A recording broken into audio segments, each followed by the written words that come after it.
তাকে মসৃণ করার জন্য যা কিছু করার প্রয়োজন আছে নিশ্চয়ই করব। এমনি আপনারা দেখেছেন যে আমি 3.5 বছর এই জেলার সভাপতি আছি। এর মধ্যে পৌরসভা ইলেকশন হয়েছে 22-এ, 23-এ পঞ্চায়েত হয়েছে, 24-এ লোকসভা হয়েছে। আমাদের জেলায় কিন্তু আপনারা যারা সাংবাদিক আছেন, যারা প্রিন্ট মিডিয়া, ইলেকট্রনিক্স মিডিয়া আছেন, কোনোদিন কোনো সময় দেখাতে পারেননি যে আমরা অন্য কোনো কিছু পদ্ধতির আশ্রয় নিয়ে পৌরসভা করেছি, পঞ্চায়েত করেছি, লোকসভা করেছি। মানুষের রায় মাথা পেতে নিয়ে মেদিনীপুরের যে ইতিহাস আছে, যে ট্রেন্ড আছে, সেই ট্রেন্ডটাকে ধরে রাখার চেষ্টা করেছি। দাদা, মনে করা হচ্ছে 26-এর ইলেকশনের আগে এটা একটা সেমিফাইনাল, তাহলে দলকে কি সেমিফাইনালে একটু এগিয়ে রাখলেন ফাইনাল ম্যাচের জন্য? না না, এগিয়ে রাখার বিষয় নয়। দিদির প্রার্থী মানে তো এমনি আমি সবসময় 20% অ্যাডভান্টেজ নিয়ে স্টার্ট করেছি। অভিষেক বন্দ্যোপাধ্যায়ের যেখানে ভালোবাসা আছে, অভিষেক বন্দ্যোপাধ্যায় যেখানে আমাকে সারাক্ষণ গার্ড দিয়ে রাখেন যে কেউ সুয়েদার কোনো ক্ষতি না করতে পারে, আমাকে গার্ড দিয়ে রাখেন। আর দিদির যেখানে আশীর্বাদ আছে, তো সেখানে এগিয়ে থাকার বিষয় নয়।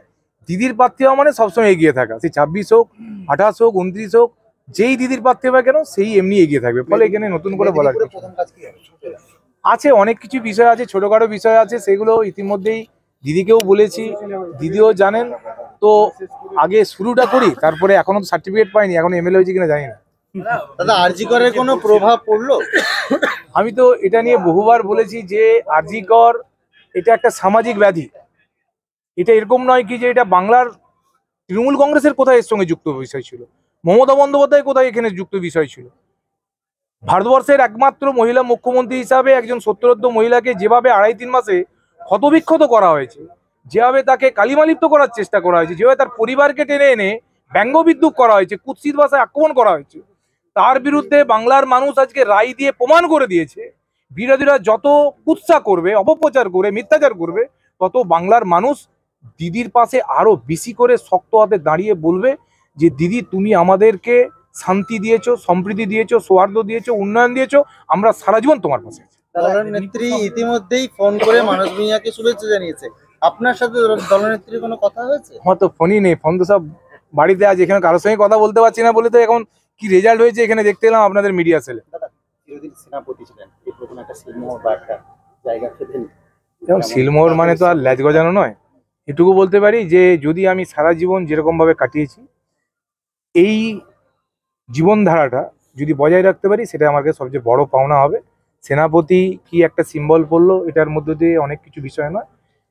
একটাই লক্ষ্য, যেভাবে আমি ছোটবেলা থেকে মানুষ হয়েছি সবার সঙ্গে মিলেমিশে, সেটাই যদি সারা জীবন ধরে রাখতে পারি, ওটাই আমার কাছে সবচেয়ে বড় বিষয়। বিজেপি বলছে যে পুলিশদের ভোট করেছে। তো 80,000 হতো, 1 লাখ হতো, 1.5 লাখ হতো, তাহলে এই ট্রেন কেন? ওদেরকে বলুন যে মানুষের কাছে পৌঁছাতে গেলে কাজ করতে হবে। মানুষের জন্য কাজ না করে একটা রাজনৈতিক দল শুধু কুৎসার মধ্য দিয়ে, সাম্প্রদায়িক বিভাজনের মধ্য দিয়ে, ধর্মের ভিত্তিতে বিভাজনের কথা বলে। বলুক না যে আমরা কেন্দ্রে ক্ষমতায় আছি, সাধারণ মানুষের জন্য, বাংলার খেটে খাওয়া শ্রমিক, কৃষক, মেহনতি মানুষের জন্য এই কাজ করি, তার জন্য ভোট দেন। আমরা তো কোথাও কুৎসা অপপ্রচার করিনি। আমি এই যে ভোটে আমি প্রথম থেকে বলেছিলাম যে ব্যাক্সি কুৎসা কোথাও একটা যেন বাংলায় কোনো বিরোধী দলগুলো একটা ট্রেন্ড নিয়ে এসছে, সেই ধারাটাকে কিন্তু বদলাতে হবে।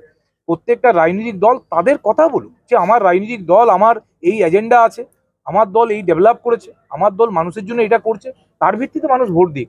কিন্তু যেভাবে ধর্মকে টেনে আনা হয়, যেভাবে ব্যক্তি কুৎসাকে টেনে আনা হয়, এই ট্রেনটা কিন্তু বাংলার কালচার নয়, এটাকে পরিবর্তনের ভীষণভাবে প্রয়োজন। উপনির্বাচনের ফলাফলের শেষ হাসিটা আপনি হাসবেন। 3-4 মাস সময় পেয়েছিলাম, যেহেতু বুঝতে পেরেছেন আমি জেলারও সভাপতি, আমাকে অনেকটা সময় আমার শহরের বাইরে দিতে হয়, বিধানসভার বাইরে দিতে হয়।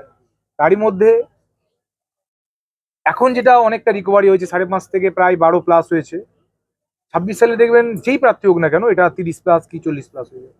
প্রথম পদক্ষেপ কি নেবেন?